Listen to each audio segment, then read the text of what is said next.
The cargo hold reeked of despair and rust. Arya sat in the corner, her small frame barely visible among the towering alien prisoners. At 8 years old, she should have been playing with friends on Earth, not shivering aboard a Zarek slave ship bound for the Outer Rim. Her brown hair hung in tangled clumps, and her green eyes, once bright with wonder, had dulled to something harder, something that had learned too quickly what the universe truly was. The Zarek were not known for their mercy. Reptilian and cold-blooded in every sense, they trafficked in flesh across 100 systems. When Arya's colony ship had been raided 3 months ago, she'd watched her parents dragged away to different vessels. She never saw them again. Commander Vexithor entered the hold, his scaled face twisted into what passed for a smile among his kind. His officers flanked him armed and eager. "The human child," he hissed, his translator converting the words into something Arya could understand. "Bring her." 2 guards hauled Arya to her feet. She didn't struggle. She'd learned that struggling only made things worse. They dragged her through corridors of black metal until they reached the arena, a circular pit surrounded by viewing platforms where Zarek officers gathered for entertainment. In the center stood a cage, and within that cage paced something that made even the hardened slavers keep their distance. Kael Roth. The albino wolf stood nearly 6 feet at the shoulder, his fur white as fresh snow, his eyes burning crimson. Scars crisscrossed his muscular frame, testaments to countless battles across a dozen worlds. The Zarek had captured him on a frozen moon, and he'd killed 17 of their finest warriors before they'd managed to subdue him with neural dampeners. Since then, he'd been their ultimate executioner, fed prisoners as sport, a reminder of what defiance earned. "The human species believes themselves special," Vexithor announced to the assembled crowd. "They call themselves survivors. Adaptable. Let us see how adaptable their young are." Laughter rippled through the audience, cruel and cold. Arya was pushed toward the cage entrance. The gate opened with a mechanical groan. "Please," she whispered, not to her captors but to the universe itself. A child's prayer to an uncaring cosmos. Vexthor's smile widened. "Feed her to Kael Roth." The guards shoved Arya inside. The gate slammed shut behind her with terrible finality. Kael Roth stopped pacing. His crimson eyes locked onto the small figure standing in his domain. The crowd fell silent, anticipating the swift brutality they'd witnessed dozens of times before. Arya didn't run. She couldn't. Her legs had given up on her. Instead, she sank to her knees and did the only thing she had left. She cried. Not the theatrical crying of manipulation, but the raw, broken sobs of a child who had endured too much.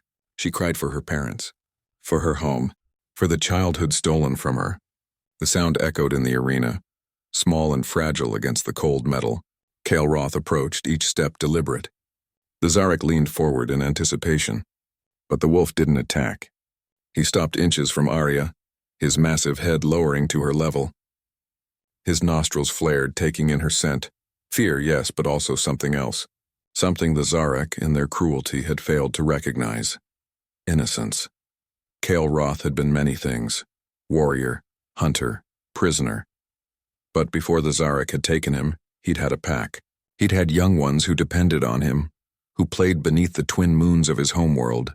The Zarek had slaughtered them all, kept only him alive for their entertainment. This small creature before him carried no weapon, no malice.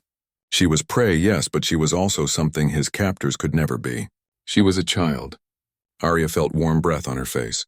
Through her tears, she saw the massive wolf, its red eyes meeting hers. And in that moment, something passed between two prisoners from different worlds, an understanding that transcended species.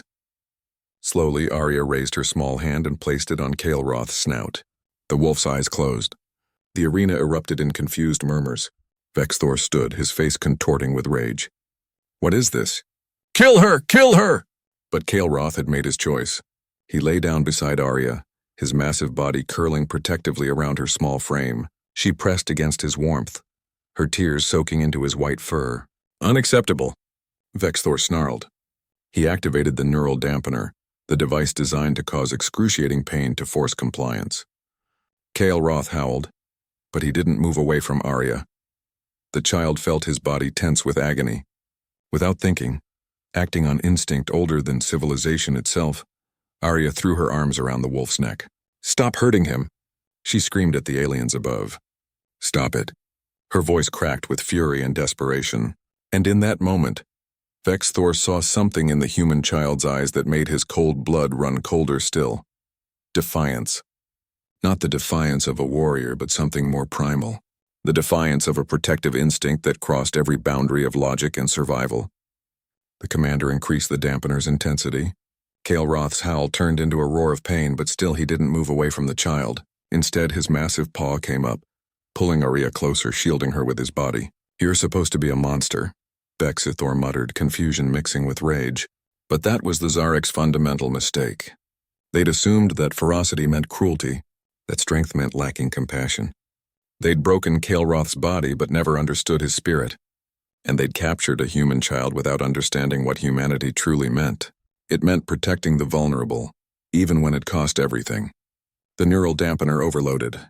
Sparks flew from the control panel. In the chaos, emergency protocols engaged and the cage door opened. Kael'Roth rose, Arya clinging to his neck. The wolf's crimson eyes surveyed the arena. No longer those of a prisoner, but of an apex predator who'd remembered what he was fighting for. The Zarek guards raised their weapons. Kael'Roth charged. What happened next would be whispered across the galaxy. How an albino wolf and a human child fought their way through a Zarek slave ship. How they freed every prisoner in the holds. How they transmitted a distress signal that reached a passing human patrol. When rescue finally came, they found Arya asleep against Kael'Roth's side in the captain's quarters, the wolf standing guard over her, surrounded by the bodies of those who'd tried to reclaim their prisoners. The galaxy had tried to break them both. Instead, it had forged an unbreakable bond. Humanity had earned its reputation not through conquest or cruelty, but through an 8-year-old girl who'd shown compassion to a monster and discovered he was no monster at all. Just another soul who refused to let innocence die.